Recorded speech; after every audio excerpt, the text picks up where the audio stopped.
முத்துச்சிதறல் சிந்தனைக்கு மற்றவர்கள் தவறு கண்டு தான் கற்பது நல்லது. மற்றவர்கள் தவறு கண்டு தான் கற்பதே நல்லது.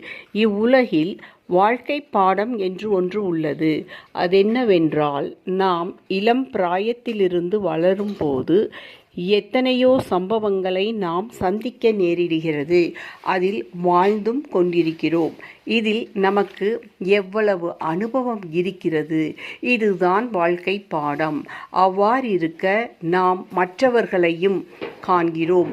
நம் அனுபவத்தில் கூட நாம் காணும் பிற மனிதர்களின் நல்ல கெட்ட சம்பவங்களை பார்த்து இது நல்லது, இது கெட்டது என்றும் இவ்வாறு செய்தால் நாம் இதிலிருந்து எப்படி தப்பித்து கொள்ளலாம் என்கிற நெளிவு சுழிவுகளை நாம் கற்றுக்கொள்ளலாம். இன்னும் மற்றவர்களின் தவறு காணும்போது நாம் நம் விஷயத்தில் எவ்வாறு கரெக்டாக இருக்கலாம் என்பதை கற்பதே நல்லது. நன்றி. Please subscribe, like and share. Thank you.